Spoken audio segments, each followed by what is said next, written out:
Buen día para todos. Hoy vamos a empezar a ver lo que son lesiones agudas de pelvis, ingle y cadera, que obviamente van a estar asociadas específicamente a deportes en los cuales puede haber traumas de alto impacto, como se ve en la imagen, puede ser en ciclismo, en el cual se sufran caídas importantes como motociclismo, y obviamente la pelvis, la ingle y la cadera, como ustedes ya saben, que bueno, obviamente si pensamos en la cintura pélvica, es una cintura que está preparada para proteger algunos órganos vitales y en el cual muchas veces el diagnóstico diferencial es importante debido a todas las estructuras que podemos asociar. Muy bien, si hablamos de músculos o pensamos en lesiones musculares, como ya hemos visto, podemos ver que las distensiones más frecuentes son la distensión del aductor largo, el recto femoral o el recto anterior, el iliosoas, las fracturas de pelvis, la inflamación del coxis, que eso obviamente tiene que ver con caídas en sentado de cola, y prolapsos agudos del disco. Otras distensiones menos comunes son o menos frecuentes son algunas lesiones de otros aductores. Sabemos que el aductor largo es el que más comúnmente se lesiona, del glúteo, y eso también nos da a pensar que no todos los desgarros musculares, no todas las lesiones musculares son iguales, sino que va a depender del tipo de solicitación del músculo, de la disposición de las fibras musculares. No es lo mismo un músculo largo como el isquiotibial en el sprint, como el glúteo, que es un músculo más bien plano. Distinción del sartorio, del grácil, del tensor de la fasciolata, que tampoco es tan común. Acuérdense que este músculo es un músculo que, por decirlo en criollo, tiene poca carne, tiene mucha masa tendinosa. Fracturas por avulsión, bursitis trocantéricas, lesiones del labrum, que generalmente suelen ser hallazgos imagenológicos, o también podemos hablar de algún impingement articular. ¿Qué cosas no hay que pasar por alto? Si bien no son tan comunes, la luxación de cadera de acuerdo a movimientos extremos de la articulación, epifisiólisis de la cabeza del fémur, apendicitis, y aquí ya un poco más relacionado con la clínica en general, diverticulitis, litiasis renal o cálculos renales, torsión testicular y torsión de los apéndices testiculares. Obviamente en el diagnóstico diferencial, si pensamos en fracturas por avulsión, de acuerdo al grupo etario en el cual se está produciendo el desarrollo y en el cual hay grandes cambios hormonales como en los púberes, tenemos que pensar que muchas veces los tendones o los medios de unión son mucho más fuertes que las estructuras óseas. Bursitis traumáticas agudas, casi exclusivamente de la bolsa trocantérica. Acuérdense que al nivel del trocante mayor tenemos una bursa, que sabemos que las bursas sirven para evitar las fricciones tendinosas en el paso por los relieves óseos. Entonces, traumatismos repetitivos, como puede pasar en arqueros que caen directamente sobre la zona, puede producir inflamación. Obviamente, las bursitis son más comunes en mujeres debido a la predisposición que tienen y debido también a ese valgo fisiológico que es el encargado de soportar la carga. Fracturas de pelvis, obviamente, son jóvenes de alto impacto y obviamente sedentarios y edad también tiene un factor predisponente, dado que a medida que va pasando el tiempo, la calidad del tejido óseo y del tejido tendinoso va disminuyendo. Muy bien. Algunos ejemplos, bueno, hay algunos deportes donde desde edades muy tempranas los rangos de movimiento son llevados al extremo, de acuerdo a la solicitud que tengan, como puede ser la gimnasia artística. Eh, Esto es lo que ya mencionamos, la bolsa trocantérica y su ubicación anatómica, que puede ser bastante común y obviamente en mujeres es mucho más frecuente. Y fracturas de pelvis que obviamente están asociadas a fracturas, a traumas de alto impacto, como pueden ser accidentes de moto, de caballo, todo eso relacionado al deporte. El diagnóstico. Si hablamos de lesiones musculares, eh, obviamente si estamos en el campo de juego va a ser bastante común. El paciente puede relatar o incluso tocarse la zona afectada. Ustedes, si ven un poco de fútbol, es muy común que cuando haya una lesión muscular terminen tocándose la zona afectada de los deportistas. En este caso, aquí se lo ve a Benzema tocándose la zona del aductor, que es, como ya decíamos, una de las zonas más comunes. Esto suele ser una pregunta, la mayor frecuencia o el músculo que más comúnmente se lesiona en una aducción forzada excéntrica es el músculo, el aductor largo, de acuerdo a su origen, a su inserción, y acuérdense que no todos los desgarros tienen hematoma y que el hematoma va a depender muchas veces de su ubicación. ¿En qué hablamos de que el diagnóstico temprano es importante? Si bien la clínica es la que determina nuestro diagnóstico, si nosotros comenzamos con un tratamiento inmediato en el cual puede ser una compresión, una elevación e incluso movimientos en rangos protegidos que eviten que esa cicatriz tenga limitación de movimiento, podemos ayudar a la recuperación del deportista. Y obviamente las lesiones musculares, las distensiones son eh, algo que suele recidivar mucho eh, y que también va a tener que ver de acuerdo a la planificación que tenga cada deportista.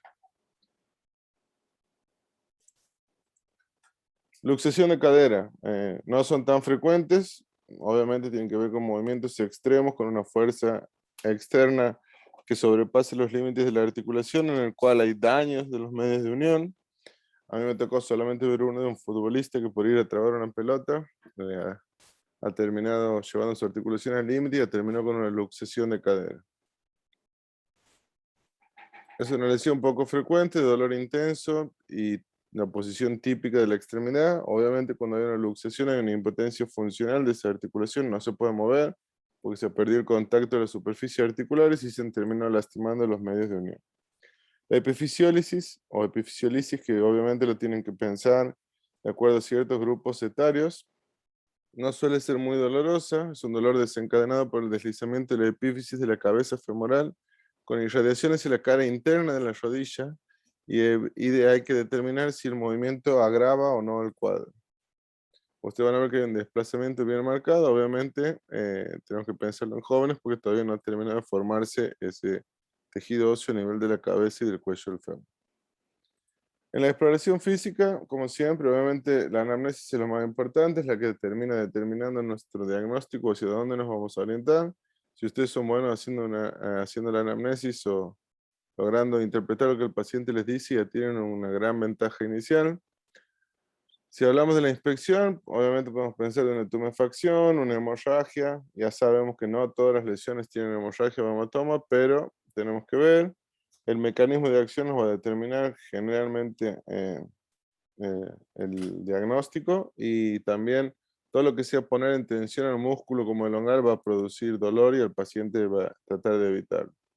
Acuérdense que muchas veces podemos tener sangrados, hematomas o equimosis distales, no necesariamente exactamente en el foco de lesión, sino que por la gravedad y por el drenaje normal que va a ser el cuerpo humano, eso va a tender a ir hacia más distal, entonces es importante la palpación para que ustedes puedan tener una visión o un escáner manual de dónde está la lesión. A veces suele aparecer a los 3 días, hay que esperar y también hay que enseñar a nuestros pacientes que puede tener un desgarro sin una lesión muscular. También es verdad que hay lesiones que no son tan grandes y que producen un gran sangrado. Y esto ya lo hemos visto cuando hemos visto las lesiones de acuerdo a las estructuras.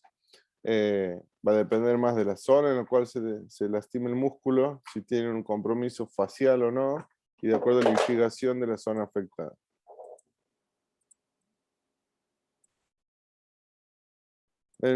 Si tenemos una lesión en el músculo, obviamente vamos a tener un signo de Trendelenburg positivo, acuérdense, ya lo deben saber, pero vamos a tener una desviación o una marcha de pato de acuerdo a la alteración de la función muscular.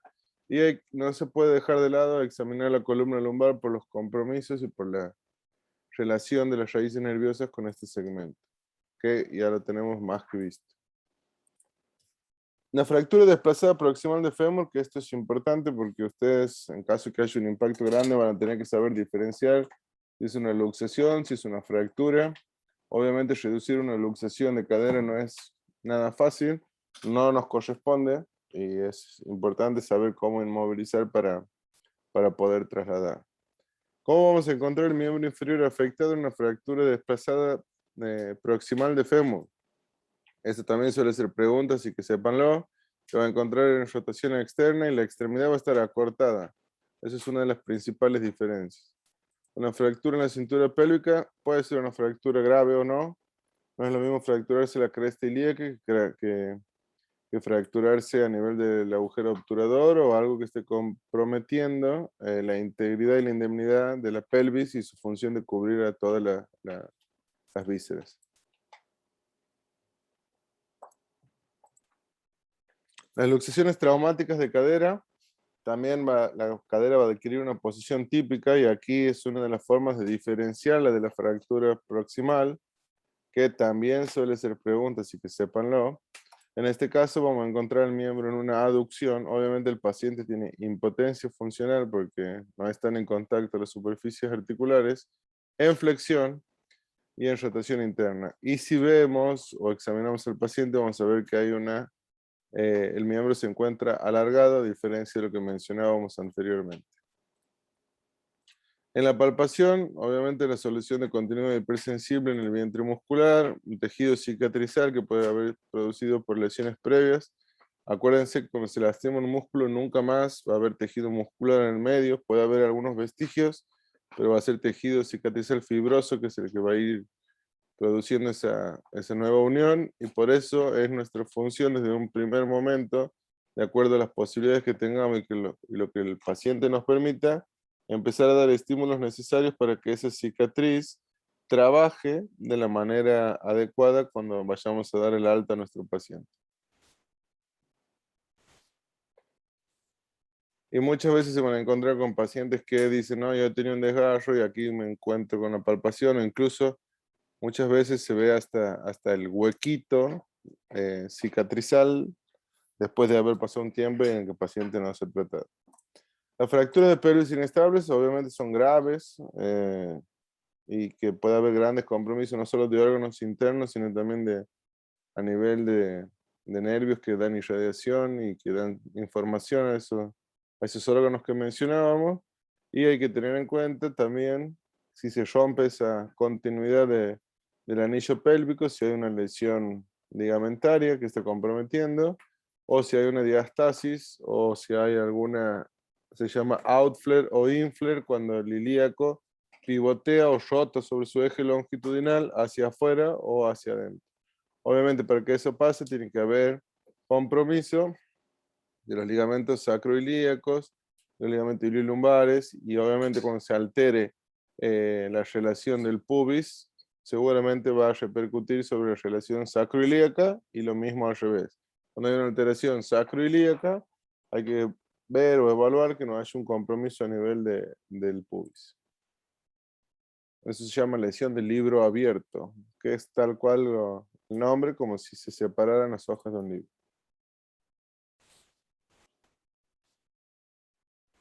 Exámenes complementarios, obviamente la exploración radiológica, la tomografía axial computada, que ya sabemos que es el gold estándar para determinar y ver estructuras de mayor profundidad, sobre todo a nivel óseo, cuando se sospecha o cuando en la radiografía no tenemos la certeza de que hay una lesión, el médico traumatólogo generalmente indica la TAC.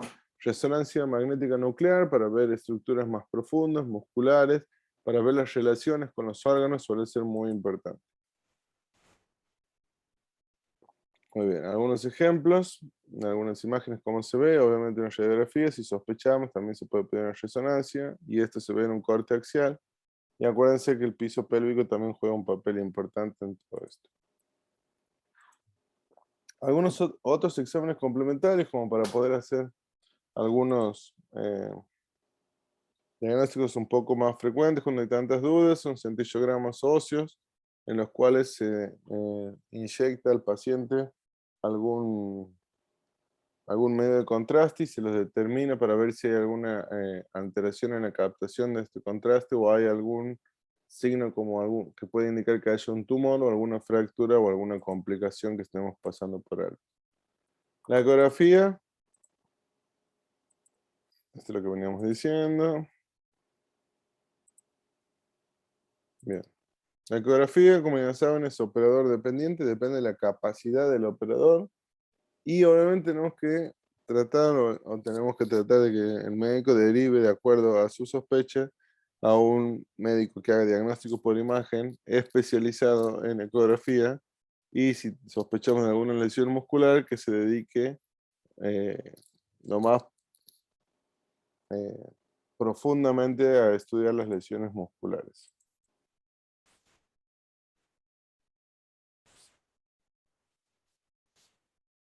Lesiones frecuentes. La distensión del aductor, obviamente en los deportes de desplazamiento es más común. Más frecuente en la región pelviana, los futbolistas es bastante común, comprometen el pectín, el aductor corto, el aductor largo, el aductor mayor y el grácil, pero ya sabemos que el aductor largo es el que más frecuentemente se lesiona.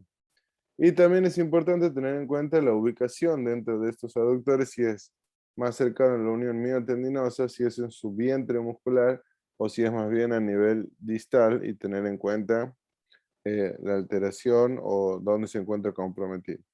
Y obviamente pensar o relacionar o hacer un diagnóstico diferencial con la pubalgia, que es algo que generalmente le tienen mucho miedo los futbolistas. Bien, vemos un videíto. Son Barrera y Jesús Aldo de Nigris. Murillo que cubre la pelota.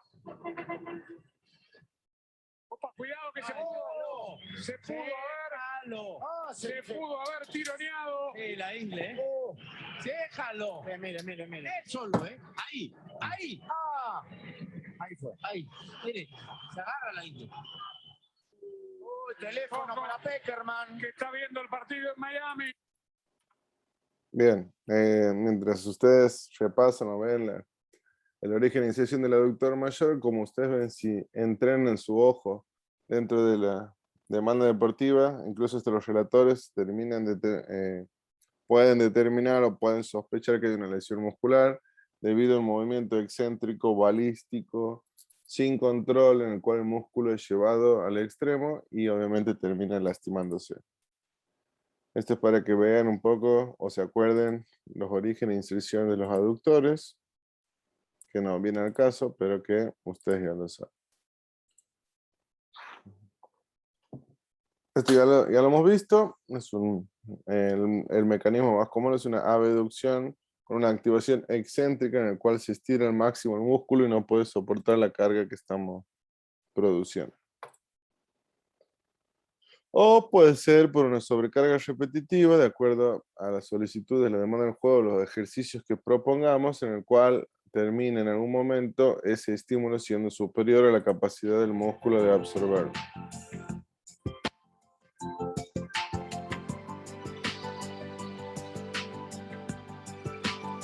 Tengan en cuenta que por ahí hay deportes que no son tan comunes en nuestra área, pero que sí piden una solicitación excéntrica, una sobrecarga repetitiva, como puede ser el esquí.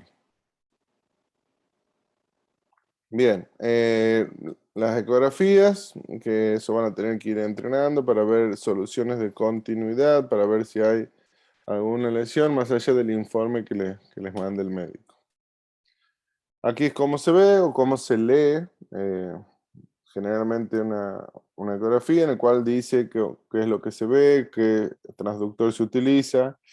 Ahí dice abductor, pero en realidad es aductor largo izquierdo, en el cual objetivo se ve una disrupción fibrilar fusiforme de 20 milímetros por 5, o sea, no solo la longitud, sino también el ancho de esa lesión muscular y el líquido que se puede encontrar de acuerdo a la estructura que se ha lesionado y que termina produciendo un pequeño sangrado. Síntomas y signos, obviamente el dolor intenso en la región inguinal, como ustedes ya lo han visto, sobre el sector distal o la cara interna del músculo. Si el deportista intenta continuar, el dolor regresa y una impotencia funcional en la solicitación. Suele haber edema y hematoma, puede ser o no. Y si hay una ruptura tendinosa, eso va a estar más que marcado y más que claro, en el cual termina siendo la carga superior a la capacidad del tendón que une el pubis al fémur, termina rompiéndose y produciendo alguna molestia. Aducción contra resistencia evidencia una masa de tejido blando sobre la región interna del muslo y obviamente hay que descartar siempre cualquier alteración o cualquier proceso que sea de origen neoplásico.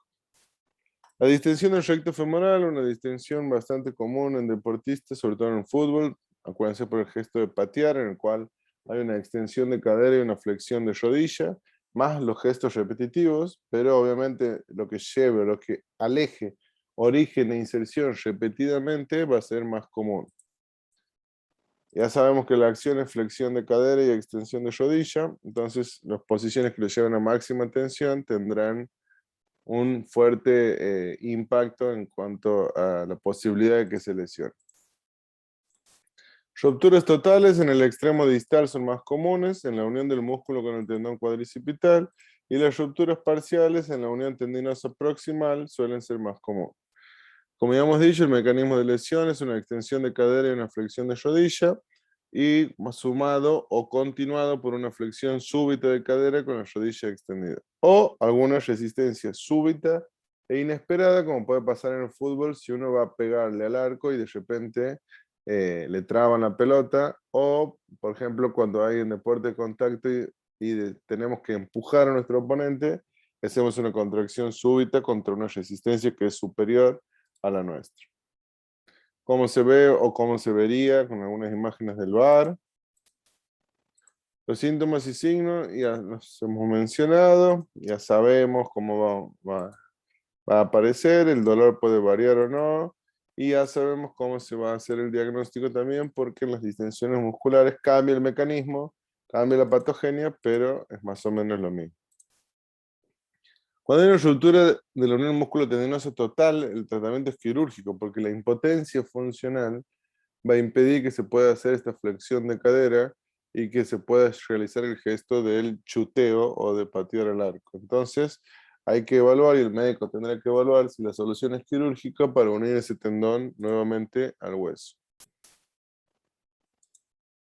Y aquí hay algunos valores que suelen ser teóricos, pero que no necesariamente tienen que ser así.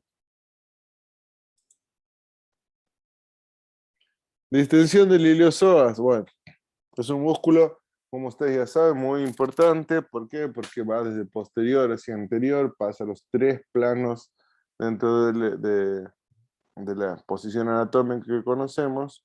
Tiene una fuerte influencia en la flexión de cadera y obviamente también en la lordosis lumbar. Y muchas veces hay que tener, como se ve en la foto, cuidado con las deportistas jóvenes en las cuales se intenta moldearse su estructura para que puedan desarrollar esa función.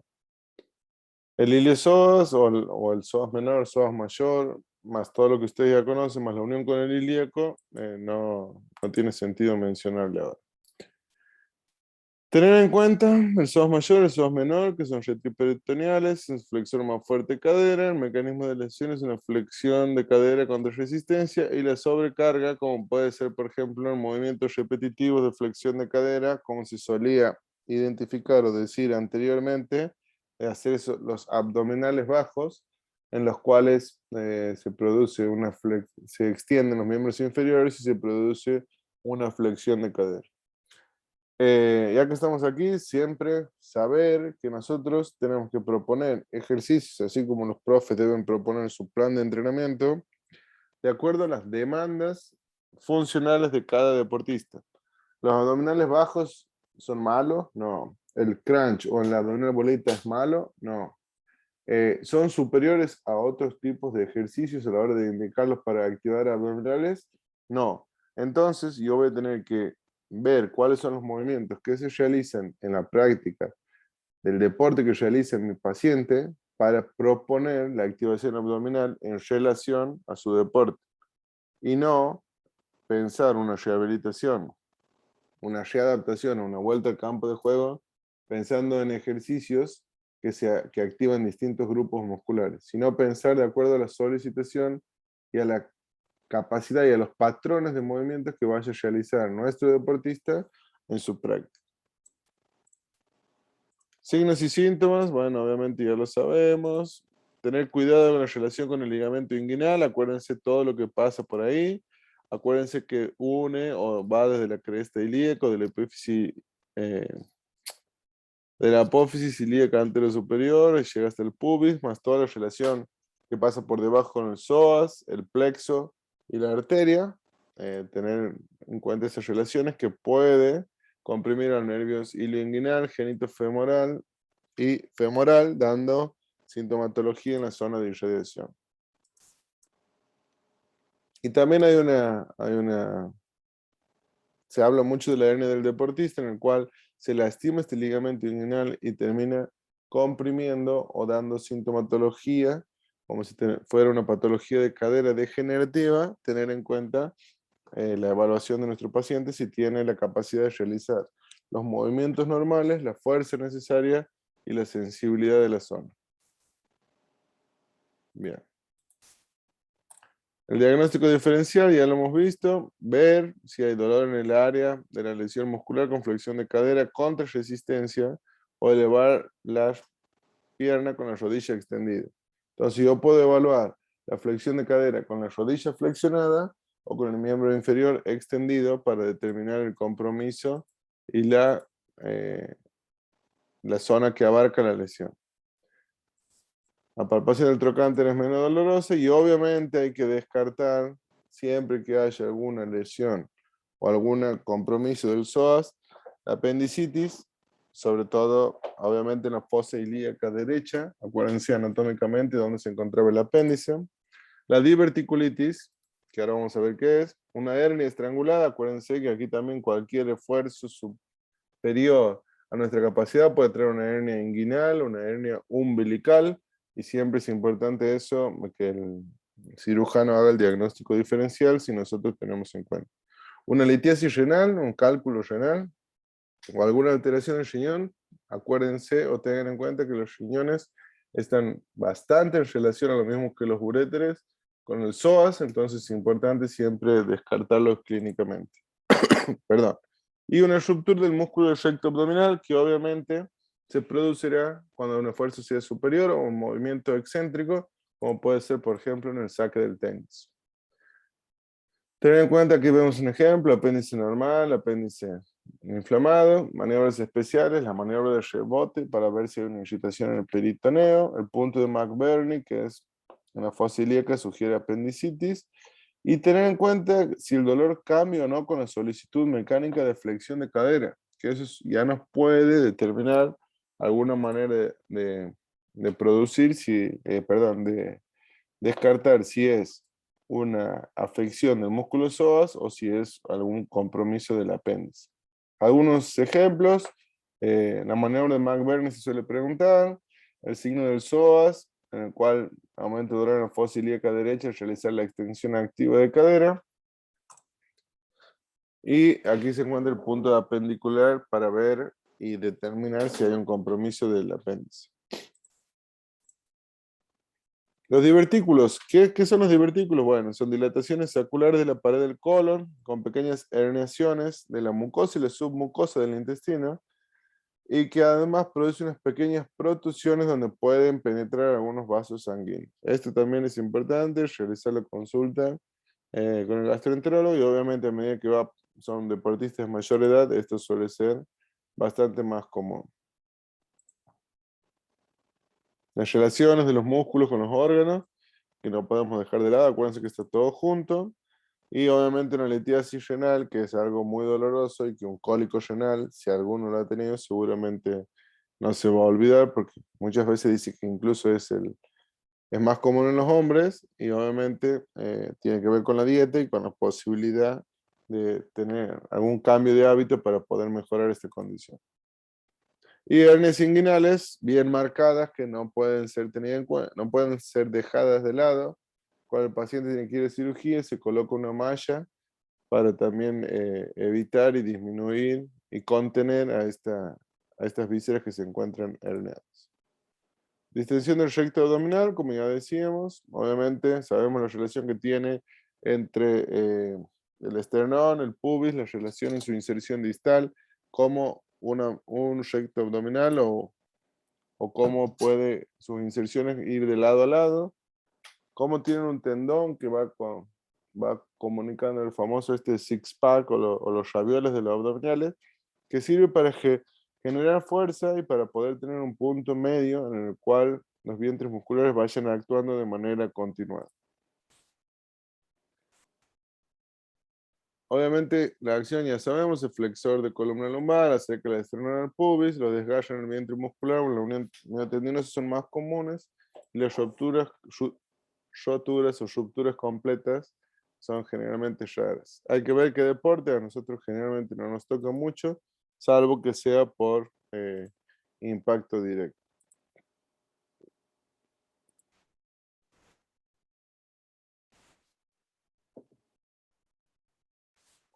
Algunas consideraciones generales.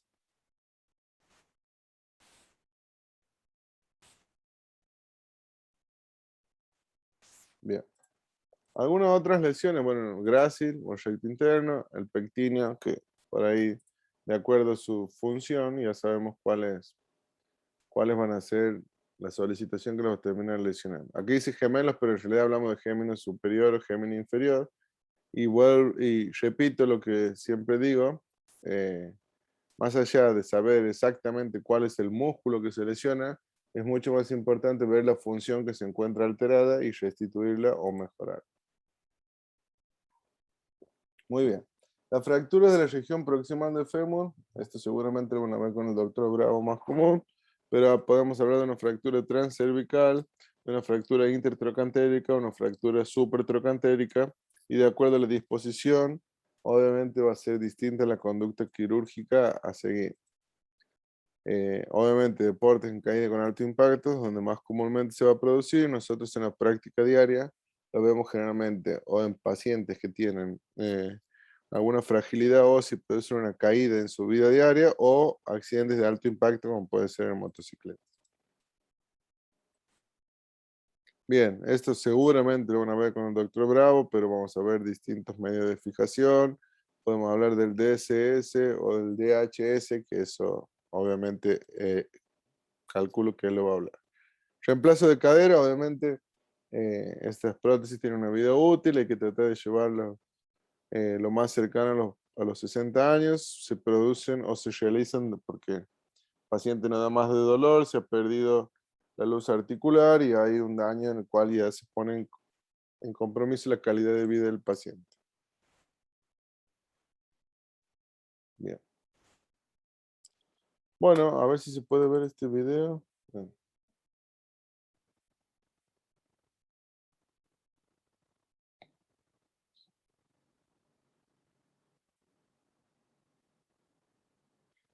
Ahora lo vuelvo a poner, síganlo al 8.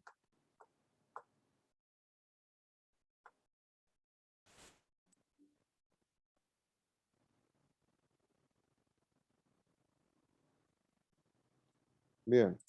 Es una fractura de acetábulo en el cual se produce una flexión de tronco con la rodilla extendida y la cabeza femoral termina impactando en la parte posterior del acetábulo y termina fracturándolo, que es una de las pocas veces que me tocó ver una lesión acetabular.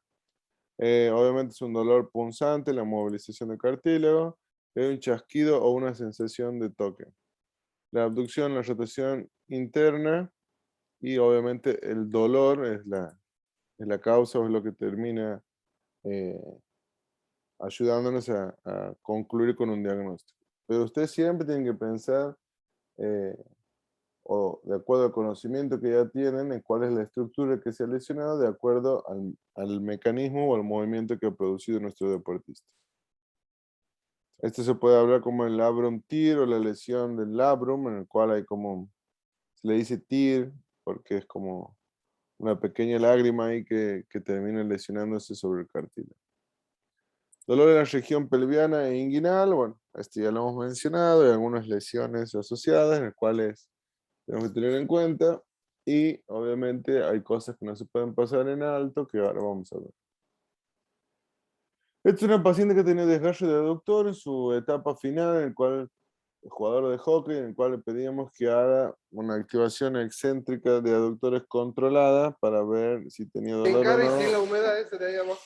Y obviamente lo controlaba y lo hacía de manera espectacular, así que después de eso hemos llevado movimiento o ejercicio de resistencia combinados con el profe, y en base a eso hemos dado el alta a esta paciente. Algunos ejercicios que proponíamos durante la pretemporada cuando estaba en Olímpico, lo mismo. Trabajar en distintos planos, en distintos ejes, eso es importante. Trabajar la contracción final y obviamente excéntrica contra resistencia lateral e inclusive trabajar con conos inerciales que producen una resistencia tanto en el comienzo del movimiento como al final del movimiento para que el deportista pueda controlar. Y eso es todo por ahora. Cualquier duda o algo lo vamos viendo en clase.